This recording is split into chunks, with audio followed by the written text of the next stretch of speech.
everyone, welcome back to another Stitches and Scribbles podcast. This one's, I don't even know if it's going to be long or short today because I don't have actually any projects to show you and I might get a little rambly, so I apologize that this is kind of a different video from normal, but I still wanted to give you a podcast this week, but I'm anticipating a crazy couple of months ahead.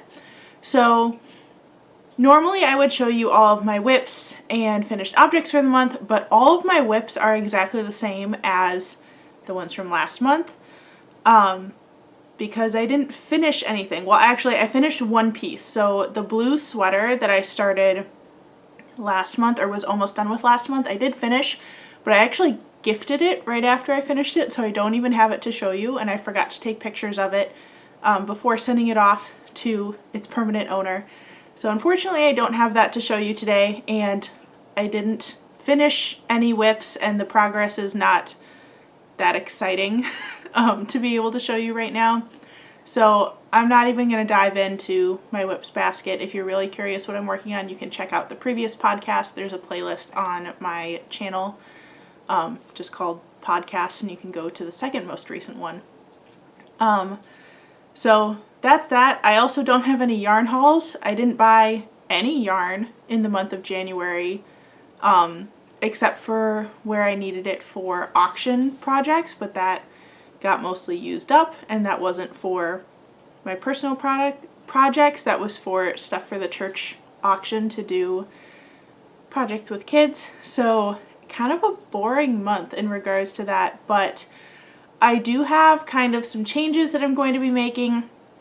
As you guys know, I'm still fairly early in my YouTuber small business journey, so there are definitely some changes that I'm looking forward to making, but also some that I'm going to have to make because of what we're hoping to do in the next couple months. So first off, Etsy. I think I've mentioned wanting to do an Etsy shop update item drop for like the last couple months, and originally I wanted to do it at the end of February and start selling physical products for the first time online. In the past, I've only sold physical products at craft fairs or for custom orders for family and friends. So I am now thinking that's not such a great idea because we're hoping to move in the next couple months. So I do still plan on doing a shop update for Etsy, but I'm focusing more of my time on digital products. So things like patterns and printables instead of physical products, partially because I don't want to have to deal with stocking shipping supplies, because where we're going to be, and I'll get to that in a minute, is going to be kind of up in the air for a couple months. So I didn't want to have to worry about holding on to shipping supplies. I also didn't want to like start a PO box or anything for like returned items until we have like our permanent address. So I think we're just gonna have to put physical Etsy products on hold, and that might be something that I just decide not to do depending on how digital products go for me. I'd much prefer to focus on digital products just because I don't have to do any upkeep in order to keep them live on Etsy, because they're just digital downloads. So yeah, that's kind of the Etsy update. I am going to do a dedicated video to what's going into my Etsy shop later this month, although like I'm actually probably filming it sometime this week, so it'll definitely be a pre-filmed video. But yeah, that's kind of the Etsy update. I'm sorry if you can hear sirens outside. We've had a lot of sirens lately, which has also made it really hard to film. There just seems to be a lot of noise in our apartment building all of a sudden, which brings me to my next point for this podcast, moving. So my husband and I have been looking for a house for a couple months now. We still haven't found anything, but we're starting to get really frustrated with our apartment, which makes me really sad because when we moved in, I was so excited about it. It was a great layout for us. It had a lot of amenities that we could use. The neighbors were all really quiet. I guess this building, or at least when we moved into the building, they told us that like most of the people who live here are people in retirement. So it's as close to like a senior living community as you can get without like officially being a senior living community, which is why we could live here. But it seems like in the past 6 months to a year, that hasn't been the case anymore, at least in our building. We've noticed a lot of noise from neighbors, really loud music, and people with loud cars in the parking lot, like all sorts of just like weird noise things that make it really hard to film and to focus because even though like a couple times a week I'm a substitute teacher, the rest of the time I work from home. So it's been really hard to focus on projects and make sure that I'll have a clear filming background sound-wise. So we've got that. In addition to the noise issue, I've mentioned this in a couple podcasts, but our electricity still isn't working correctly in half of our apartment. We've sent in complaints about it. The one time that the electrician did come in to check it out, he was like, oh yeah, this totally could be a fire hazard. So I'm kind of surprised that they're not like jumping on this to fix it, because if it is a fire hazard, like that seems pretty important to me. But what happens is the electricity will like, sometimes it'll just flicker where it'll like go off every couple minutes for a few seconds, and that's how it started. But lately it's been like it's off most of the time, or like you flip the lights on and it like flashes and then everything goes off. And when I say the lights, I mean like all the outlets in both of our bedrooms and half of our bathroom. So like only the overhead lights in the shower work for our bathroom, I guess because the bathroom is on 2 different circuits. But the lights like by the sink or like where you go to plug in a hairdryer don't work. So that means that like my nice office that I had all set up with my like yarn background, I can't actually use for filming or for working because there's no lights in there, and I'm obviously very dependent on having a well-lit area to do what I do, in addition to just like I want to be able to plug in my computer, stuff like that. So that's been really disappointing. We also picked this apartment because there's a nice pool and there's a gym, but I think because this was previously a retirement-ish community, the gym wasn't used very often, so it was pretty much free all the time. So I used to go like fairly frequently just to like sit on the stationary bike for a while to like get some extra energy out, or like to go walk on the treadmills to get a walk in when it was too cold out. But I think because the demographic of the building has changed, the gym is full a lot more, and the size of the gym no longer like serves the size of the complex, if that makes sense. Because it's a really tiny gym. It's like 2 little rooms. One room has like a stationary bike, an elliptical, and some like weight stuff, and the other room has 4 treadmills, and that's it. So like max you can get like 8 people in this apartment gym, which previously was totally fine, especially during the day. But we must have a bunch of other like younger people who are now working from home because the gym is like always full when I'm in there.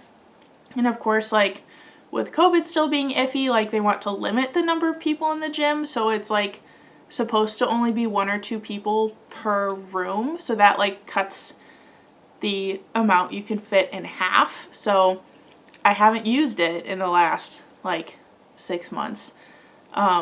Same thing with the pool, but that's because it's cold out, not because of the number of people. The pool actually I think was still used pretty frequently either way.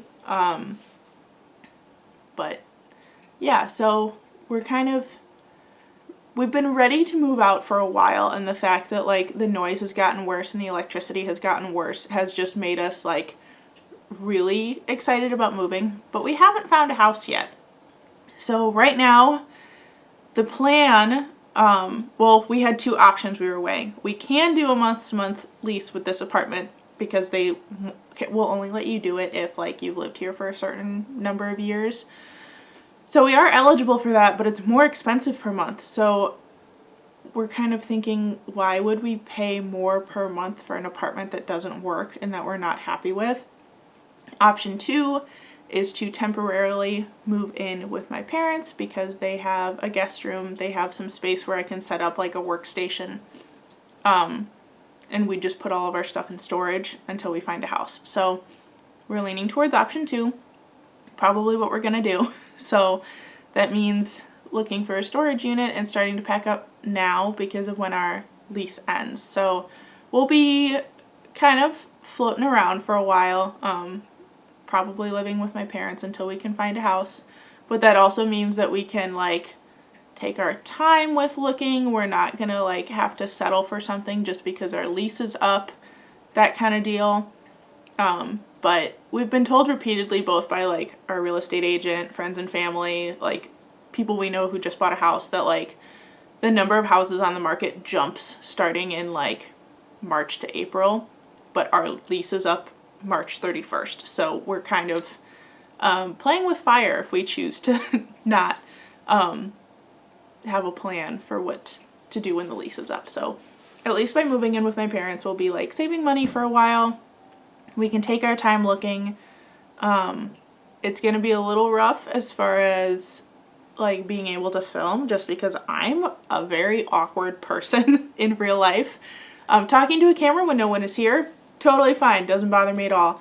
Talk the way I normally would to another person. But if I even think that somebody is listening to me, whether or not they can actually hear me, I am very hesitant to film anything. So like, I film during the day when my husband's not here. Does he know everything I'm going to talk about in my videos? Absolutely yes. But for some reason, like, I don't like filming when he's here and I think he's listening. So it'll probably be different in my parents' house because they usually hang out downstairs, but I'm going to set up my like desk for my computer in the guest bedroom. So hopefully I can close the door and feel like they're far enough away that they can't hear me. My other option would be filming in the basement, but their basement doesn't have carpet, so I know the sound is going to be very echoey down there. So yeah, we'll see. That also means moving forward that hopefully I can have some like moving related content for you guys. I definitely want to film like how I'm packing up my yarn for storage because I can't take all of it with me to my parents. That would be imposing on their space a little too much considering it currently takes up an entire wall of our guest bedroom. So can't take all the yarn with me, can't take all of the other craft supplies with me. I'm gonna really have to limit what I take and just make sure the rest is like easily accessible in whatever storage unit situation we end up in. Because I can always go to the storage unit to like get more of my yarn out, as long as it's like placed in a way where I can get to it. Also, yarn is something like, even at my fastest, I can't go through that much in a month, even if I'm using the knitting machine. But I don't have a reason to get to like do a ton of stuff on the knitting machine in the next couple months. Wow, that's also something where I'm going to have to decide if I want to take it or not. I think that one I should take because I'll be starting craft fairs in April. I have one for sure, so I might need to take that with me. But yeah, that's kind of the current updates. As far as plans for this month, I'm hoping to pre-film most of the videos I need for this month and even some of my March videos like this week because I don't know what my filming space is going to look like for February and March.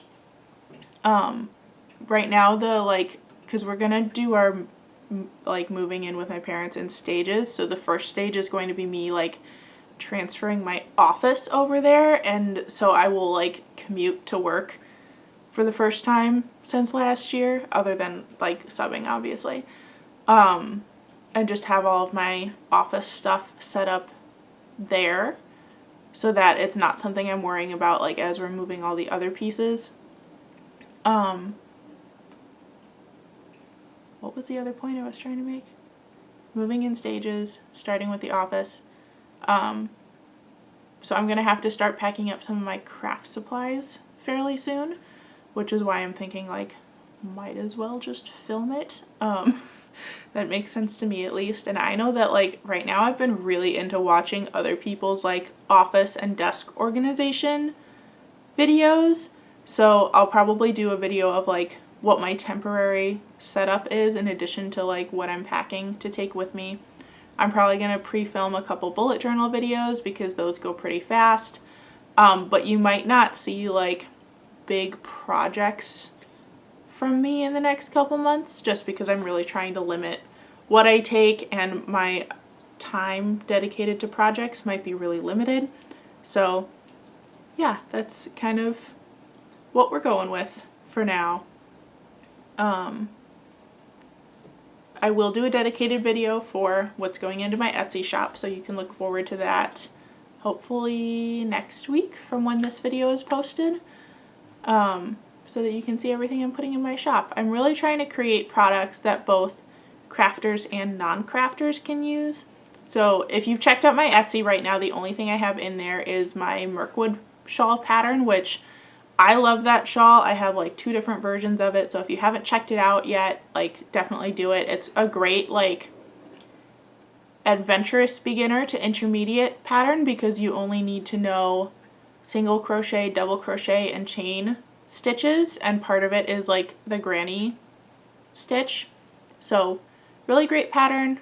Highly recommend it. I know it's mine, but highly recommend it if you're looking for an easy shawl to kind of get started on. It also looks great with yarn cakes in particular, so if you have a couple yarn cakes that you're trying to use up, this would be a great pattern for that. What else was I going to tell you all? I don't remember anything else, so that might actually be it for this podcast. So I'm under 20 minutes, but that's okay for this one. I'd like to thank you in advance for being patient with me as I try to navigate the next couple months and plan content for you guys, because I do still want to do my best to have 1 video a week. So hopefully by pre-filming a bunch, I will still be able to do that. And that's it. So thank you so much for watching. If you want to check me out on other social media, all of those links and usernames will be in the description box below. And if you have any questions about anything yarn, craft related, digital products related, let me know down below and maybe I can address some of those in future videos. Thank you so much for watching, and I'll see you in the next one. Bye!